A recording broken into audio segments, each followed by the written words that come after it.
tema en la actualidad genera más controversia y polémica que la sexualidad. El tema se ha desbordado y ha tocado todas las esferas de la sociedad, incluyendo a la iglesia. La revolución sexual de los 60 del siglo pasado nos ha pasado la factura. Y hoy, entre los varios argumentos que constantemente están desafiando nuestra fe, está el que nos quiere convencer que el concepto bíblico de lo que es pecaminoso ha cambiado. Y que incluso en la actualidad la unión de dos personas del mismo sexo es perfectamente compatible con el cristianismo. Pero ¿es esto cierto? ¿Qué nos dice la Biblia? En los próximos minutos, aquí en Leer, estaremos explorando el tema de la sexualidad a la luz de la Biblia. Y veremos cómo, de acuerdo a las Escrituras, la intención de Dios desde el principio para la expresión sexual se encuentra únicamente en el contexto del matrimonio de un hombre y una mujer. En segundo lugar, veremos que este modelo es universal. Y en tercer lugar, que la sexualidad, a pesar de lo que nos dicen algunos, sí es un tema que afecta la salvación. En Génesis vemos que desde la creación, Dios crea al hombre a su imagen y nos dice que los creó varón y hembra. Aquí, los protagonistas de la primera familia son un hombre y una mujer. Más adelante se nos informa que por tanto dejará el hombre a su padre y a su madre para unirse a su mujer. La narrativa aquí en Génesis muestra que la familia se compone de un padre y una madre y que al salir un hombre de su hogar es para unirse a su esposa, para empezar el ciclo de nuevo. De otra manera, ¿cómo iban dos individuos del mismo sexo a cumplir el mandato de ser fructíferos, de multiplicarse y llenar la tierra? Nada en el texto bíblico nos hace sospechar que este patrón familiar de hombre y mujer, desde la creación, haya sido abolido o anulado. De hecho, siglos después, Dios instituye como el quinto mandamiento honrar a padre y madre, de nuevo confirmando la naturaleza heterosexual del matrimonio. El mismo Mesías en Mateo 19, para contestar una pregunta sobre el divorcio, cita los pasajes de la creación en Génesis, diciéndoles a los fariseos: ¿no han leído que el que los hizo al principio, varón y hembra, los hizo? Todos los ejemplos bíblicos de matrimonio y familia son heterosexuales. Nunca se nos da siquiera un indicio que existe otra opción. Pablo instruye a los corintios advirtiéndoles: cada uno tenga su propia mujer y cada una tenga su propio marido. A los efesios los exhorta diciéndoles: maridos, amen a sus mujeres. El patrón bíblico de la familia en la Biblia presupone siempre la unión de un hombre y una mujer.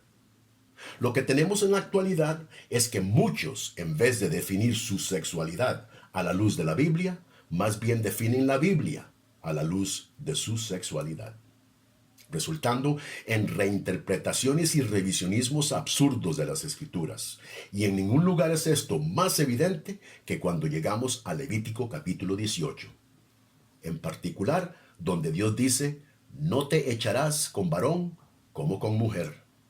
Es abominación. Siendo este el verso más explícito en prohibir las relaciones entre dos personas del mismo sexo en toda la Biblia, no es de extrañarse que también es aquí donde los activistas han fabricado las más grandiosas y fantásticas maromas de interpretación.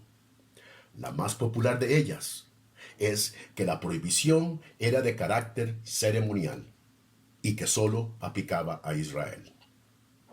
Pero este argumento es débil y absurdo. Hay que saber distinguir entre las leyes ceremoniales y las leyes morales. Las leyes dietéticas, por ejemplo, eran parte de las leyes ceremoniales que solo aplicaban a Israel. Pero las leyes de moralidad sexual tenían aplicación universal.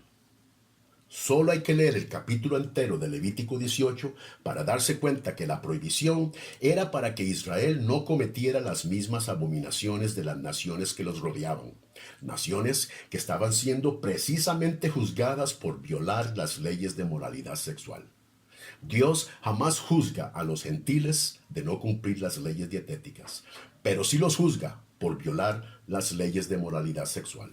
Por lo tanto, la prohibición a la unión de dos personas del mismo sexo es de aplicación universal. Se nos ha dicho que la salvación no tiene nada que ver con la sexualidad, pero los que afirman esto están gravemente equivocados. En la primera carta a los Corintios, Pablo nos dice, ¿no saben que los injustos no heredarán el reino de Dios? No se engañen, ni los fornicarios, ni los idólatras, ni los adúlteros, ni los afeminados, ni los que se echan con varones. Luego nos dice que ni ladrones, ni ávaros, ni borrachos, maldicientes, ni estafadores heredarán el reino de Dios. Observen cuidadosamente cómo el apóstol, bajo inspiración del Espíritu Santo, nos advierte diciendo, no se engañen.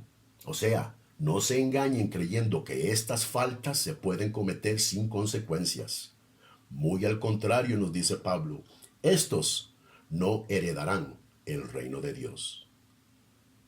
Lo que nos lleva a preguntar, ¿puede entonces una persona ser cristiana y al mismo tiempo practicar un estilo de vida homosexual? Pablo nos dice que no. Pero no hay que engañarse.